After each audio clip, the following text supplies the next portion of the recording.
परमेश्वर के नाम की महिमा हो। प्यारे परमेश्वर के बच्चों, आज हम बाइबल में से उसकी प्रथम पुस्तक उत्पत्ति का 29वां अध्याय पढ़ेंगे। फिर याकूब ने अपना मार्ग लिया और पूर्वियों के देश में आया। उसने दृष्टि करके क्या देखा कि मैदान में एक कुआं है और उसके पास भेड़ बकरियों के 3 झुंड बैठे हुए हैं, क्योंकि जो पत्थर उस कुएं के मुंह पर धरा रहता था, जिसमें से झुंडों को जल पिलाया जाता था, वो भारी था। और जब सब झुंड वहां इकट्ठे हो जाते, तब चरवाहे उस पत्थर को कुएं के मुंह पर से लुढ़काकर भेड़ बकरियों को पानी पिलाते और फिर पत्थर को कुएं के मुंह पर ज्यों का त्यों रख देते थे। अतः याकूब ने चरवाहों से पूछा, हे मेरे भाइयों, तुम कहाँ के हो? उन्होंने कहा, हम हारान के हैं। तब उसने उनसे पूछा, क्या तुम नाहोर के पोते लाबान को जानते हो?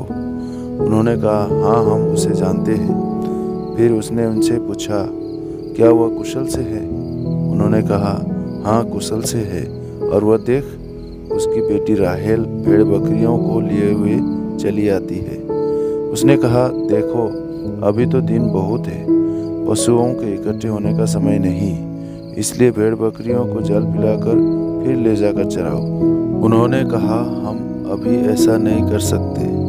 जब सब झुंड इकट्ठा होते हैं, तब पत्थर कुएं के मुंह पर से लुढ़काया जाता है और तब हम भेड़ बकरियों को पानी पिलाते हैं। उनकी यह बातचीत हो ही रही थी कि राहेल, जो पशु चराया करती थी, अपने पिता की भेड़ बकरियों को लिए हुए आ गई। याकूब ने अपने मामा लाबान की बेटी राहेल को और उसकी भेड़ बकरियों को देखा तो निकट जाकर कुएं के मुंह पर से पत्थर को लुढ़काया और अपने मामा लाबान की भेड़ बकरियों को पानी पिलाया। तब याकूब ने राहेल को चूमा और ऊंचे स्वर से रोया। और याकूब ने राहेल को बता दिया कि मैं तेरा फुफेरा भाई हूँ, अर्थात रिबका का पुत्र हूँ। तब उसने दौड़ के अपने पिता से कह दिया। अपने भांजे याकूब का समाचार पाते ही लाबान उससे भेंट करने को दौड़ा और उसको गले लगाकर चूमा, फिर अपने घर ले आया। याकूब ने लाबान को अपना सब वृत्तांत सुनाया। तब लाबान ने याकूब से कहा, तू तो सचमुच मेरी हड्डी और मांस है। और याकूब 1 महीना भर उसके साथ रहा। तब लाबान ने याकूब से कहा, कुटुंबी होने के कारण तुझसे मुफ्त में सेवा कराना मेरे लिए उचित नहीं है, इसलिए कह, मैं तुझे सेवा के बदले क्या दूं? लाबान की 2 बेटियां थीं, जिनमें से बड़ी का नाम लिया और छोटी का नाम राहेल था।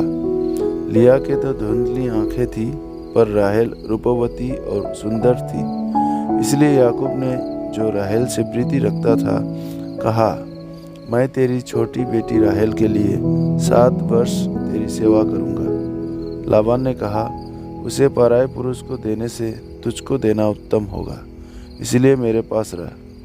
अतः याकूब ने राहेल के लिए 7 वर्ष सेवा की और वे उसको राहेल की प्रीति के कारण थोड़े ही दिनों के बराबर जान पड़े। तब याकूब ने लाबान से कहा, मेरी पत्नी मुझे दे और मैं उसके पास जाऊंगा, क्योंकि मेरा समय पूरा हो गया है। अतः लाबान ने उस स्थान के सब मनुष्यों को बुलाकर इकट्ठा किया और एक भोज दिया। सांझ के समय वह अपनी बेटी लिया को याकूब के पास ले गया और वह उसके पास गया। लाबान ने अपनी बेटी लिया को उसकी दासी होने के लिए अपनी दासी जिल्पा दी। भोर को मालूम हुआ कि यह तो लिया है, इसलिए उसने लाबान से कहा, यह तूने मेरे साथ क्या किया है? मैंने तेरे साथ रहकर जो तेरी सेवा की, तो क्या राहेल के लिए नहीं की? फिर तूने मुझसे क्यों ऐसा छल किया है? लाबान ने कहा, हमारे यहाँ ऐसी रीति नहीं कि बड़ी बेटी से पहले दूसरी का विवाह कर दे। इसका सप्ताह तो पूरा कर, फिर दूसरी भी तुझे उस सेवा के लिए मिलेगी जो तू मेरे साथ रहकर और 7 वर्ष तक करेगा।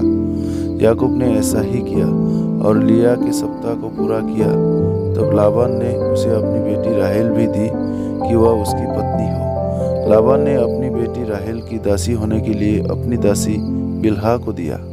तब याकूब राहेल के पास भी गया और उसकी प्रीति लिया से अधिक उसी पर हुई और उसने लाबान के साथ रहकर 7 वर्ष और उसकी सेवा की। जब यहोवा ने देखा कि लिया अप्रिय हुई, तब उसने उसकी कोख खोली, पर राहेल बांझ रही।